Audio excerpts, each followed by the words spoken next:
श्वेत बराह अच्छा यज्ञ बराह अच्छा लक्ष्मी बराह अच्छा रजा भक्त लक्ष्मी बराह आसिले जो दिन आसवे से गोटे सर्त रखिले राजा ये राजन तू आगे कष्ट पानी मु तो राज्य को जीवी तू से ही तोर मोर दर्शन करू।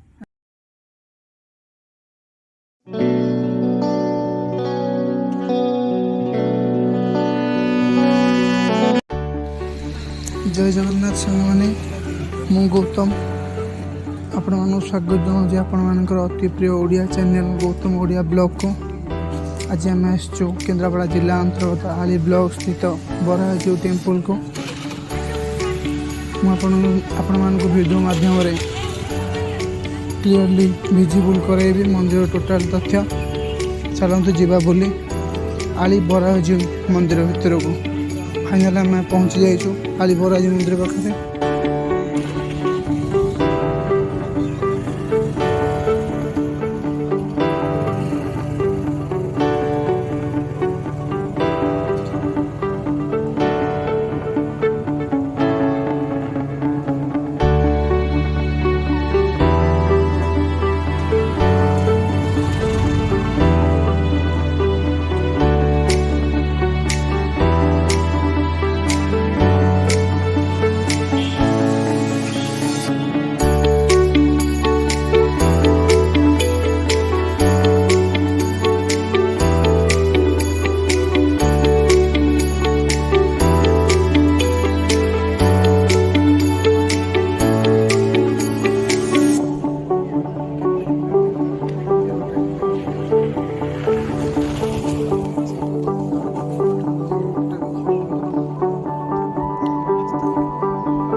घंटी लगी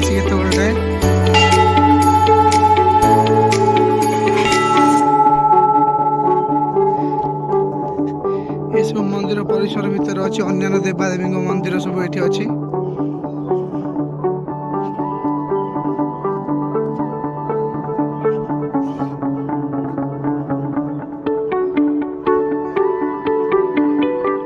मुख्य मंदिर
ପାକଶାଳା ଏଠି ରୋଷେଇ ହୁଏ।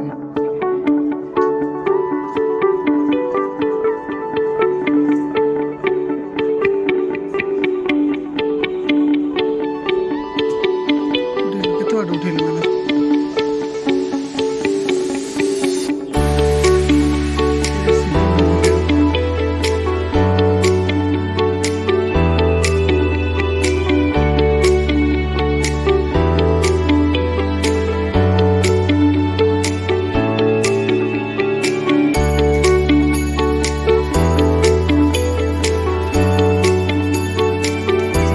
ପୋଖରୀ ଅଛି ଏଠି ବଡ଼ ପୋଖରୀରେ।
ଦେବା ଏଇ ମନ୍ଦିର ସମ୍ପର୍କରେ ଆମେ କିଛି ଜାଣିବାକୁ ଚାହୁଁଛୁ ଆପଣଙ୍କର।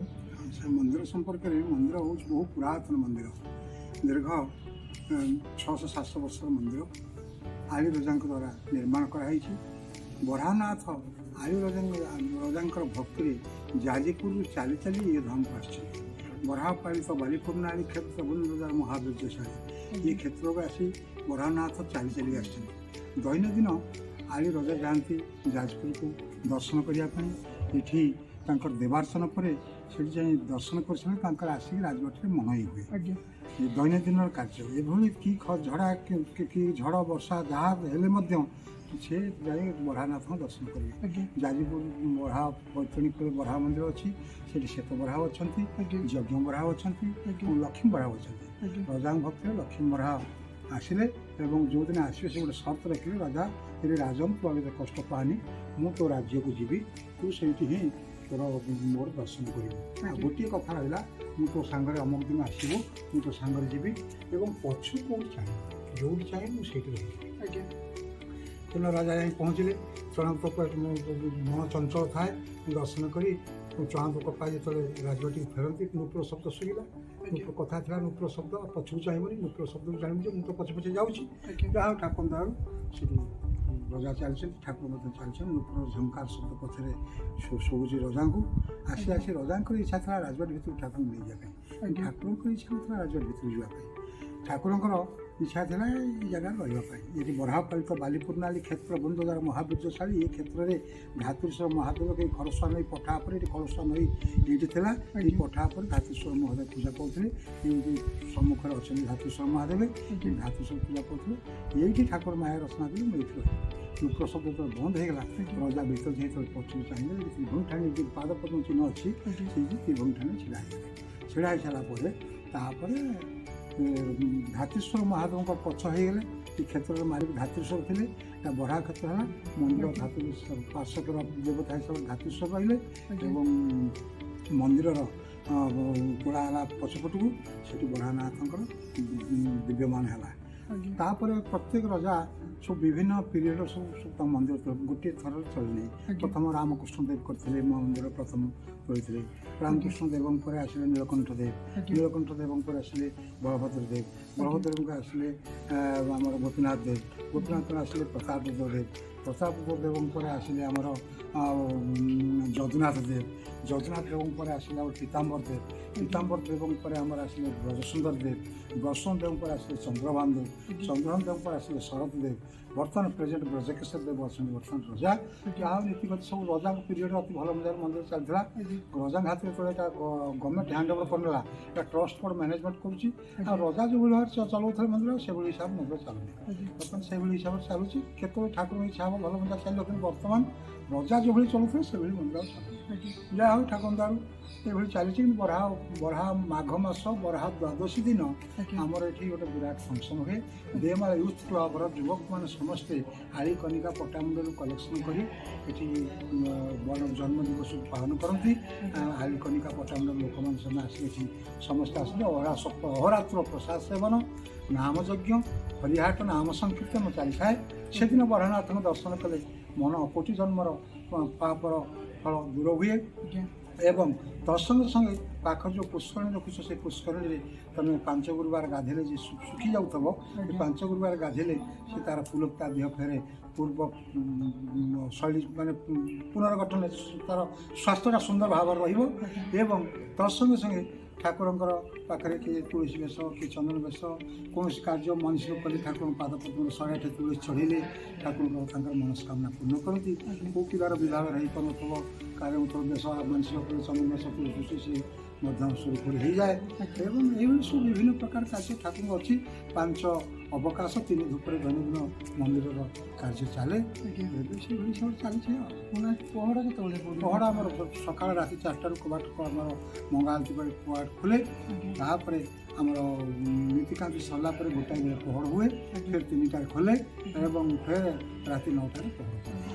ମନ୍ଦିର ପରିସର ଭିତରେ ଅନ୍ୟାନ୍ୟ ଦେବାଦେବୀ ମନ୍ଦିର ପରିସର ଭିତରେ ପ୍ରଥମ ଆସିଲେ ଆମର ଲାୟନ୍ସ ଗେଟ୍ରେ ଦୁଇ ପଟରେ ଆମର ହାତୀ ଉପରେ ଯେଉଁ ସିଂହ ଅଛି ସେଠି ଶିଖିବାର ଜିନିଷ ଅଛି। ସେଠି ଅଛନ୍ତି ଆମର ଲାୟନ୍ସ ଗେଟ୍ରେ ସିଂହ ଅଛନ୍ତି। ତାପରେ ସେଠି ପତିତ ପାବନ ମୂର୍ତ୍ତି ଅଛି, ଯେଉଁ ପତନ ମୂର୍ତ୍ତି ଅଛ ମାନେ ଆଗରେ ଏବେ ସିନା ସମସ୍ତେ ଆସିଲେଣି ଭିତରକୁ, ସେତେବେଳେ ସବୁ ବାହାର ମାନେ ହରିଜନ ଲୋକମାନେ ଭିତରକୁ ପ୍ରବେଶ କରୁନଥିଲେ। ଗଣତନ୍ତ୍ର ଯେବେଠାରୁ ହେଲାଣି ସେବେଠାରୁ ପ୍ରବେଶ କଲେଣି। ତେଣୁ ରାଜତନ୍ତ୍ର ଥିଲା ତା ଭିତରକୁ ପ୍ରବେଶ କରୁଥିଲେ। ସେଇଠି ପତାନ ଦର୍ଶନ କରିକି ସେଇଠି ଯାଉଥିଲେ। ପ୍ରଥମ ପତାନ ଦର୍ଶନ କରିବେ, ତାପରେ ଆମର ହନୁମାନଜୀକୁ ଦର୍ଶନ କରିବ, ତାପରେ ବୃନ୍ଦାବତୀ ମା ତାଙ୍କୁ ଦର୍ଶନ କରି ପାହାଡ଼ ପଦ୍ମ ଦର୍ଶନ କରିବ। ପାହାଡ଼ ଦର୍ଶନ କରିକି ମନ୍ଦିର ଭିତରକୁ ଯିବ। ମନ୍ଦିର ଭିତରେ ବରାହନାଥଙ୍କୁ ଦର୍ଶନ କରି ଦକ୍ଷିଣ ଦ୍ୱାରରେ ଆସି ଧାତୁଶ୍ୱର ମହାଦେବଙ୍କୁ ଦର୍ଶନ କରିବ। ଧାତୁଶ୍ୱର ମହାଦେବଙ୍କୁ ଦର୍ଶନ କରି ପଶ୍ଚିମ ଆଡ଼କୁ ଗତି କଲେ ବେଢ଼ା ପରିକ୍ରମା କରିବା ଭିତରେ ପାର୍ଶ୍ୱ ଦେବତା ନାରାୟଣ ନୃସିଂହ ବାମନ ଅଛନ୍ତି। ଏବଂ ମନ୍ଦିର ଭିତରେ ନୃସିଂହ ବାମନ ଚୈତନ୍ୟ ଅଛନ୍ତି। ଚୈତନ୍ୟଙ୍କର ଆଗମନ ଏବାଟେ ଥିଲା ପୁରୀକୁ ବୋଲି ଚୈତନ୍ୟ ମୂର୍ତ୍ତି ମଧ୍ୟ ଏଠି ପ୍ରସିଦ୍ଧ ଆସିଛି। ତାପରେ ସେପଟେ ଆମର ଜଗନ୍ନାଥ ମନ୍ଦିର ଅଛି। ଜଗନ୍ନାଥ ମନ୍ଦିରରେ ଆମର 3 ମୂର୍ତ୍ତି ନାହାନ୍ତି। ଆମର ଗୋଟିଏ ମୂର୍ତ୍ତି ଯେଉଁଠି ଥାନ୍ତି ଦଧିବାବୁ ଯେଉଁ ମନ୍ଦିର କହନ୍ତି। ଆମର ଏଠି ମୁଗୁନି ପଥର ମଣି ବିଗ୍ରହ ଜଗନ୍ନାଥ, ମୁଗୁନି ପଥରର ଜଗନ୍ନାଥ ମହାପ୍ରଭୁ ଅଛନ୍ତି। ଆଉ ରାଧାକୃଷ୍ଣ ମଧ୍ୟ ଅଛନ୍ତି। ଆୟୁର ଝୁଲଣ, ଓଳକଣା ମେଳନ, ଅସୁରେଶ୍ୱର ନାମନବମୀ, ପୁରୀ ଚନ୍ଦନ ଏ ହେଉଛି ଫେମସ୍। ଆୟୁର ଚନ୍ଦନ ଜାତ ଆମର ଯେଉଁ ରାଧାକୃଷ୍ଣ ଅଛନ୍ତି ଚନ୍ଦନ ଜାତ ଫେମସ୍। ଆୟୁର ଚନ୍ଦନ, ଓଳକଣାରେ ରାଧାକୃଷ୍ଣ ଆମର ଆଳି ରଜାଙ୍କର ଓଳକଣାରେ ମେଳନ ମଧ୍ୟ ପ୍ରତିଷ୍ଠିତ ହୁଏ ଅତି ଜାକଜମକର ସହିତ। ଏବଂ ତା ସେପଟକୁ ଆମର ରଘୁନାଥ ଜୀଉ ଅଛନ୍ତି, ରଘୁନାଥ ଜୀଉ। এইভাবে মন্দিরে আমার বেড়ার সব ঠাকুর মানে অনেক। এবং আমার যে পথরটি দেখছো তার বিশেষত্ব হচ্ছে যে গর্ব অহংকার করব। মাইলেশ্বর যে ব্রোঞ্জ পদক পাইছি সে যদি চাহিব উঠাইবা পথরକୁ গর্ব অহংকার করে উঠাই পারিব না। মনକୁ ନିର୍ମଳ କରି ବରାହନାଥଙ୍କ ପାଦକୁ ସ୍ମରଣ କରି ଉଠେଇଲେ ସେ ପଥର ସୁରୁଖୁରୁରେ ଉଠିବ। ସେ ହେଉଛି ହିରଣ୍ୟାକ୍ଷର କବଚ। ସେଠି ଯୁଦ୍ଧରେ ସେଠି ବଳି ପଡ଼ିଥିଲା। ମେଟେରିଆଲ୍ସ ଯେଉଁ ନବରତ୍ନ ମୁଦି ଲଗାନ୍ତି ସେଠି ଗୋଟେ ରତ୍ନ ବଳି ପଡ଼ିଥିଲା। ଯେଉଁ ରତ୍ନକୁ ବର୍ତ୍ତମାନ ଉଠିବା ଭାରି କଷ୍ଟକର। ଏଇଠି ପଡ଼ିଛି ଲୋକମାନେ ବହୁ ସଂଖ୍ୟାରେ ଆସି ଉଠାଉଛନ୍ତି। ध्याय वराहं जलप्रकाशमिति भूपुरुषपुरां लकीशिं वामे भ्रांसदेवी शेषां वराहं विक्रातनाथं चन्द्रहार के मेरु चनेशं चतुर्भुजं शंखवदाचक्रं विचित्रपूरितनाथं कृष्णस्वरूपं प्रणमन्दं जासा पद्मासनस्तबिलकं परिपद्मपत्रं गम्भीरवर्तनविस्तरवनं जा शुभ्रवस्त्रतया जा लक्ष्मीदिव्यरूपे मणिमणि स्नातं हेमकवि शानितं पद्महस्ता मम वसति सर्वमानव प्रभु ठाकुर समस्त आनंद रखନ୍ତୁ ସମସ୍ତେ ଖୁସି ରୁହନ୍ତୁ ସମସ୍ତେ। ଆଜ୍ଞା ମାନେ ଆପଣ ବହୁତ ଧନ୍ୟବାଦ।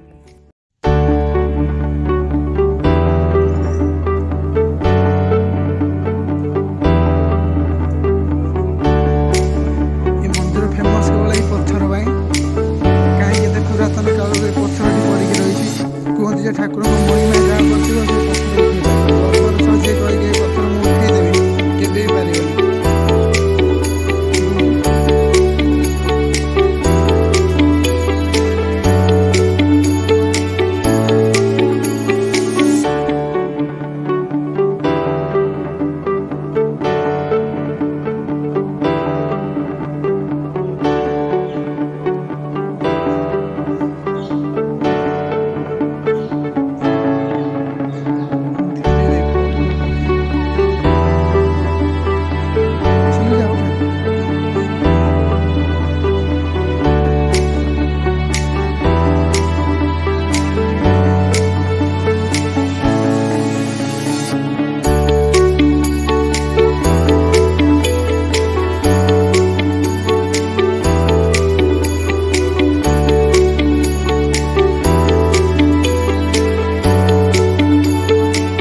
ବି କେବେ ଆସନ୍ତୁ।